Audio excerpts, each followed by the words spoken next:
Hi everyone, this is my run on Dimensions End Entropy Tier 17, which is a Chaos level stage on Dimensions End. And as always, before entering the battle, I will be giving a quick overview of the fight and the party setup that I used. As always, I will also be including a timestamp in the video description, so if you are interested in specific sections of the video, you can use the timestamp to skip ahead. So coming to this fight, it has 3 waves. The first wave is the Commander Beast and 2 of its minions, the Worker Beast.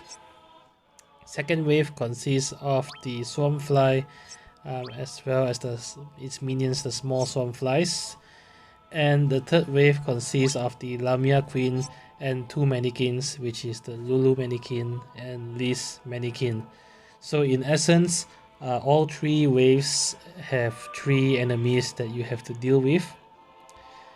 To make this tier a bit more challenging, across all 3 waves also there will be an aura in place which will prevent brave gains that are not from brave hits.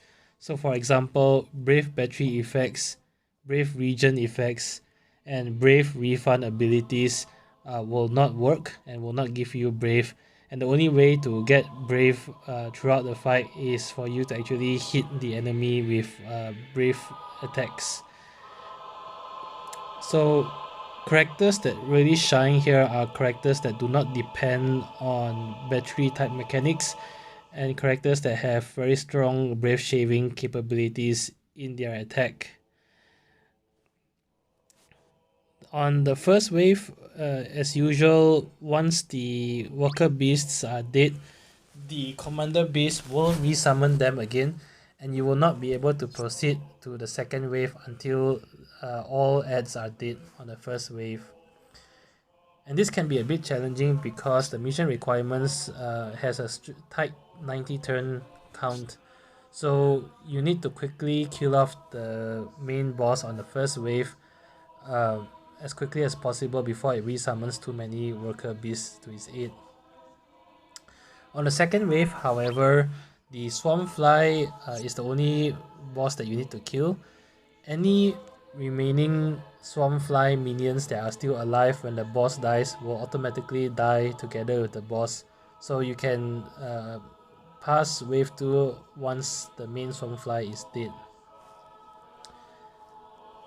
Notably on the third wave, same as wave 1, the Lamia Queen will revive any mannequins that dies, and in fact is considered a priority for her, which means that even if she is targeting any one of your party members, once a mannequin dies, the Lamia Queen will automatically use her next turn to revive the dead mannequin.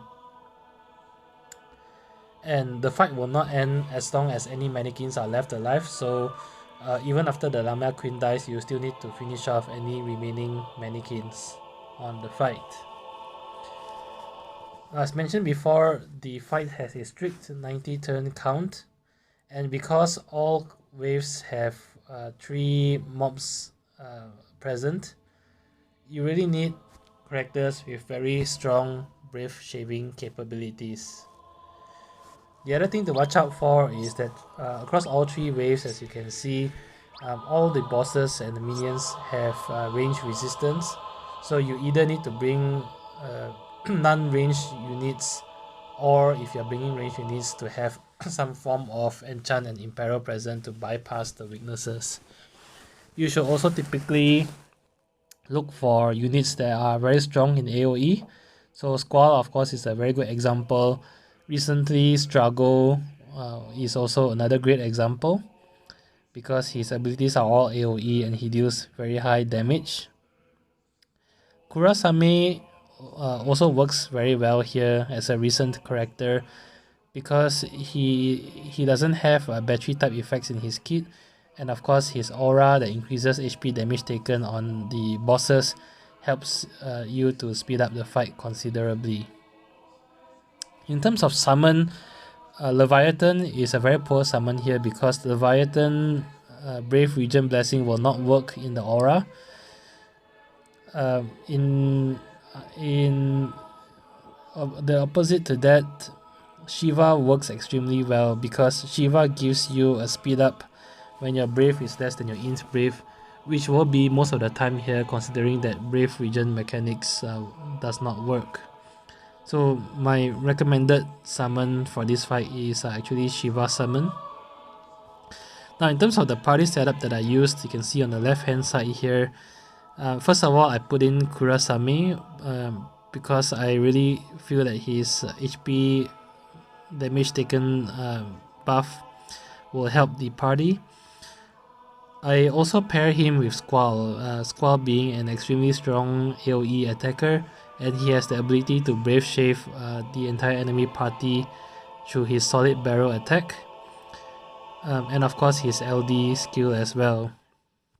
To round off the party, I wanted to save some of my stronger units for the later tiers of Dimensions End, so for my third party member I used Cloud of Darkness.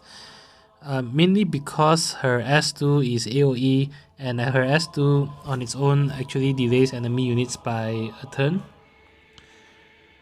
The drawback though of using this party is that first of all there's no healer at all, so you need to be very careful on HP attacks, and secondly there is no tank also. So this party main strat is to try to keep the enemies broken as long as possible through AoE Brave Shaving from Squall, Kurasame or Cloud of Darkness, while trying to focus damage on the main boss in the middle, because these are the bosses that will resummon the minions throughout the fight.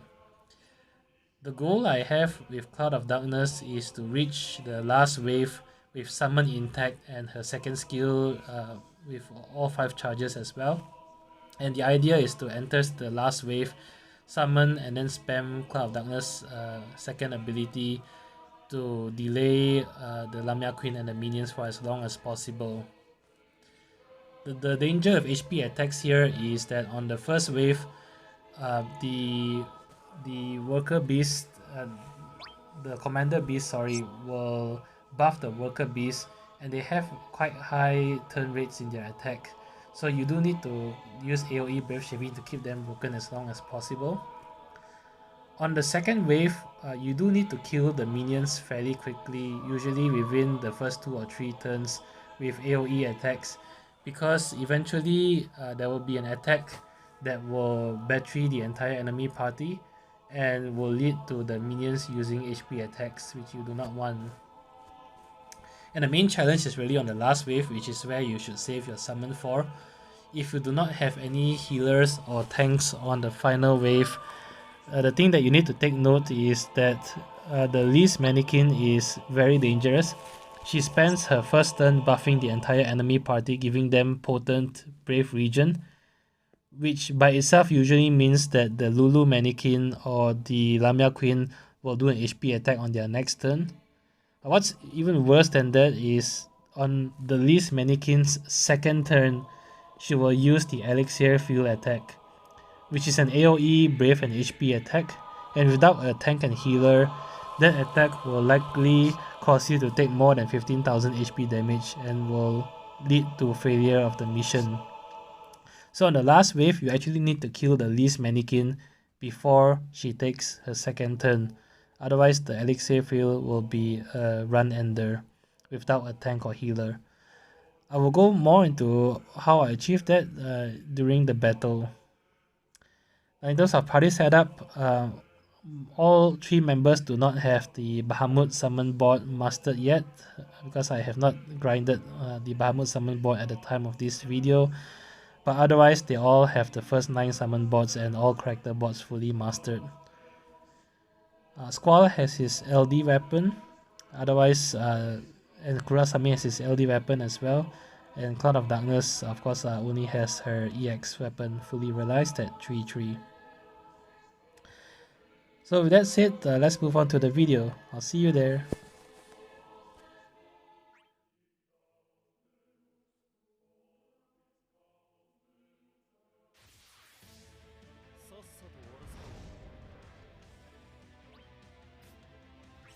Okay, so starting off on the first wave, I immediately use Squall and Kurasame's LD mainly to get their buffs up.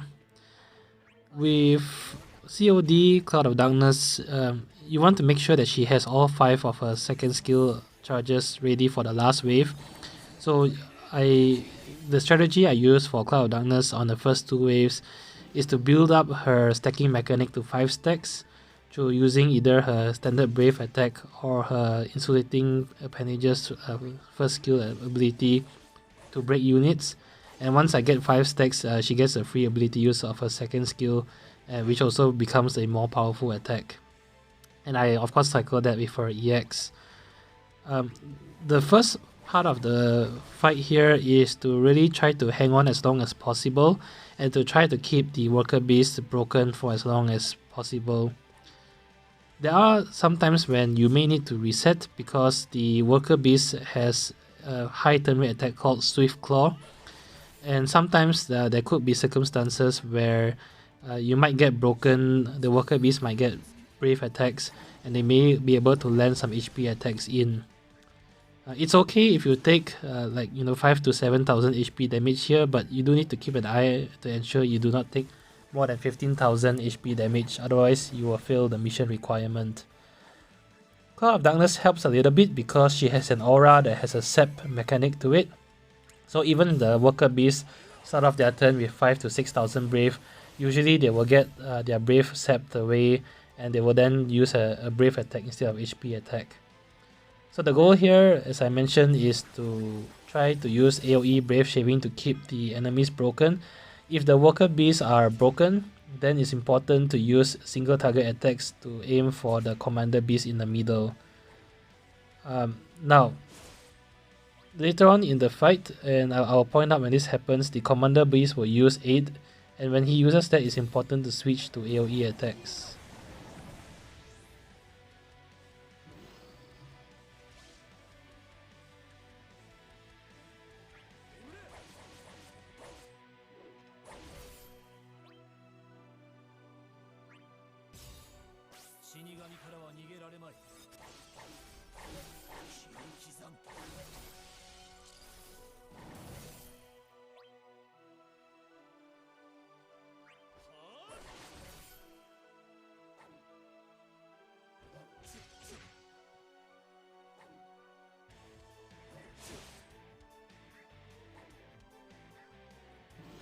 Right, so here the commander beast has used 8. You need to keep an eye out for this because when he uses 8, any single target attacks on the main boss won't work, and you should be switching to AoE attacks. For some reason, insulating appendages still get through, which I guess is good, but you can see here Squall's EX doesn't work, and one of the worker beasts shields the boss. Ideally here, right, you want to keep the worker beast alive as long as possible because once any worker beast dies, the commander beast will resummon them to full health, and you need to then kill them off again, which isn't ideal. Unfortunately here, I made the mistake of using Squall's EX and leading one of the worker beasts to be very low in health, as you can see here.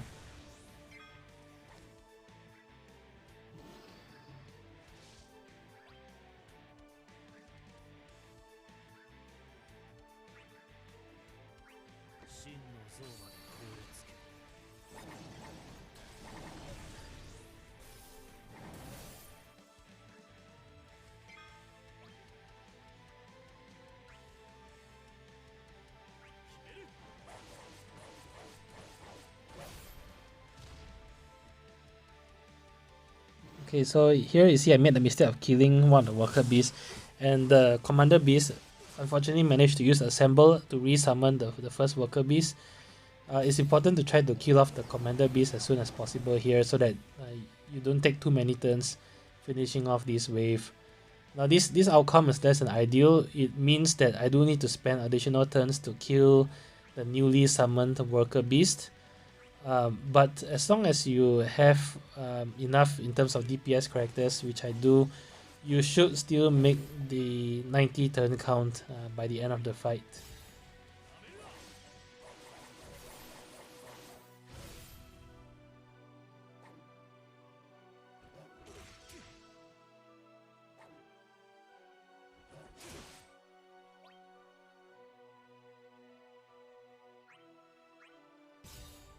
Okay,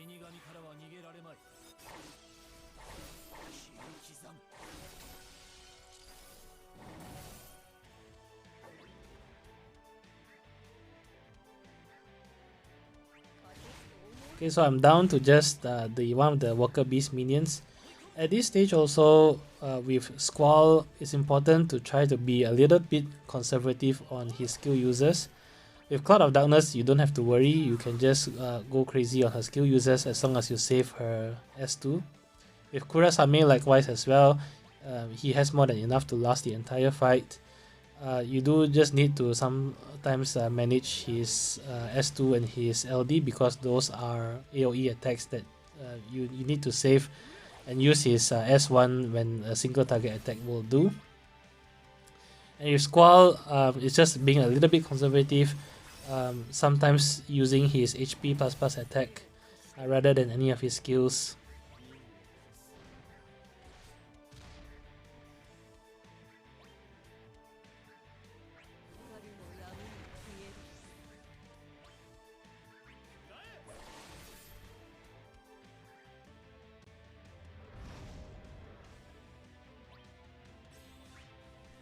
Okay, so coming to the second wave, now I realized from testing a few times is that it's important to kill off the Swarmfly minions relatively quickly, usually within 2 to 3 turns, because eventually the enemies will incorporate an attack called Moss Bite, which batteries the entire enemy party, and this usually leads to the Swarmfly minions getting enough Brave to land HP attacks, which you do not want. So at the start of the second wave, the priority is to incorporate a little bit more AoE HP attacks. Luckily, the Swarmfly minions don't really have a lot of HP, so just a couple of AoE HP attacks should be enough to bring them down, after which you can then focus on the main fly in the middle.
So you can see here by using one of Squall's LD and Kurasame's LD as well as Cloud of Darkness's EX, it brings the Swarmfly minions down. And thereafter, at this point, is to focus on the Swarmfly in the middle, of course. Once it resummons the small Swarmflies, you should then change your strategy to just quickly bursting down the fly in the middle before they can use Moss Bite attack. Because once the fly in the middle dies, the Swarmflies will die together with it. So this is the Moss Bite attack. If this attack is present and the Swarmflies are up, it batteries the entire enemy party.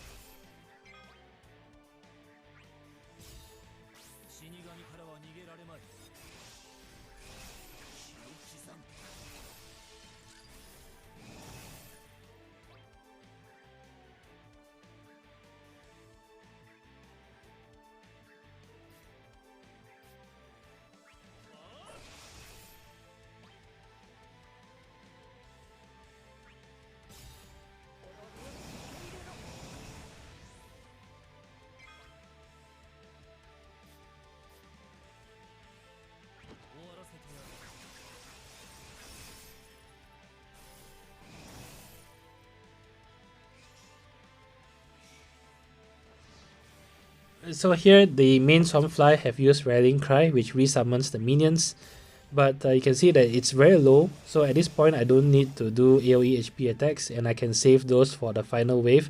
Instead, at this point it's better to quickly burst down the fly in the middle. The second wave is unique in that the minions will die together along with the boss, which is different from the first and third wave of the fight.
Okay, so coming to the third and final wave. Now, it's important to not save your summon too long, because on the final wave, the mannequins are actually quite dangerous. So the Lulu mannequin can fire enchant and imperil your party fire, which causes weakness damage to your party. And the Least mannequin, more dangerously, will spend her first turn providing a buff to the entire enemy party, which gives them very strong Brave Regen, which makes them very dangerous. And on Lisa's second turn, she will do Elixir Field, which is an AoE Brave and HP attack that if you do not have a tank or healer in your party, is going to be a run ender. So you do need to keep a close eye on the turns, and the goal here is to kill off the Least mannequin before she gets her second turn.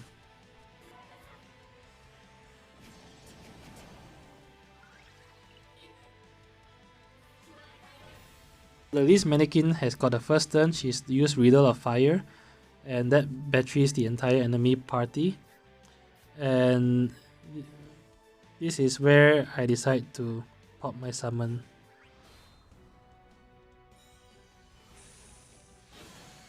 Now inside summon is where you want to spam S2, which is the wide angle particle beam with Cloud of Darkness, and you want to keep spamming that even if her EX is up. And the main reason for that is that her S2 delays the entire enemy party by a turn. So spamming that during summon will give you additional turns once the summon has ended.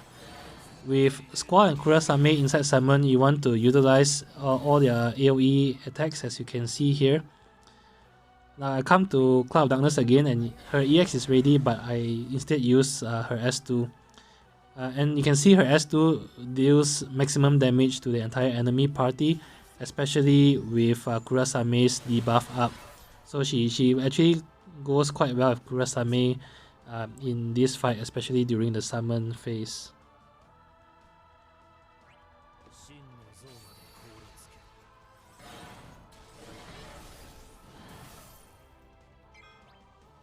Okay, so summon has ended and both the mannequins are almost dead.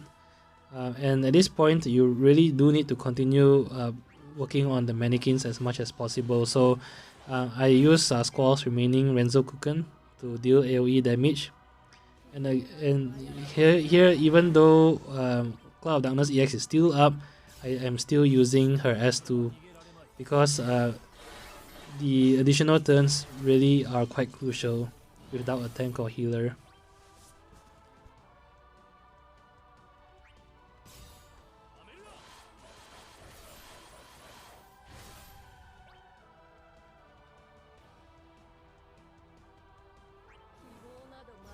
Okay, so I very nicely managed to kill off both the mannequins before they get another turn, and at this point the Lamia Queen is also near death.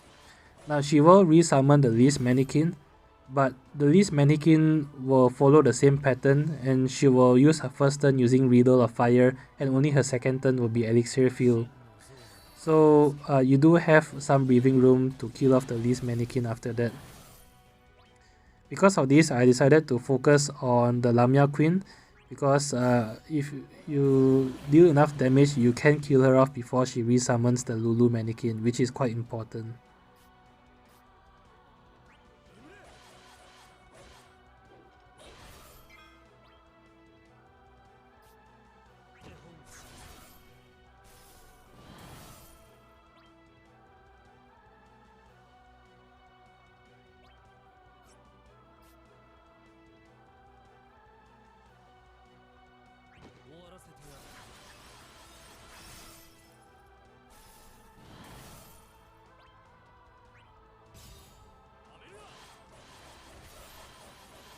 So here I just nicely killed off the Lamia Queen through a chain attack before she can resummon the Lulu mannequin.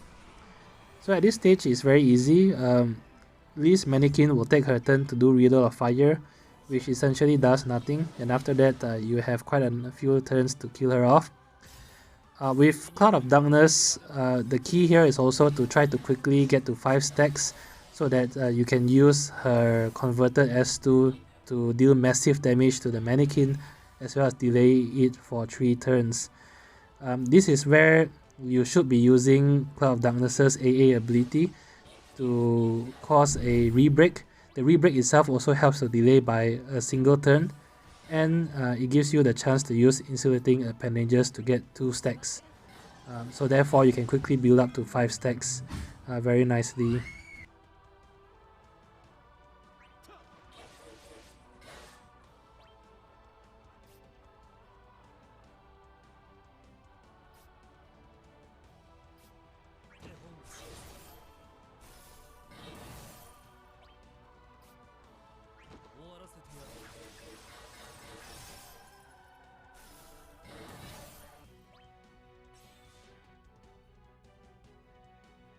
So here I use one more AA to just cause a rebreak, which buys another turn.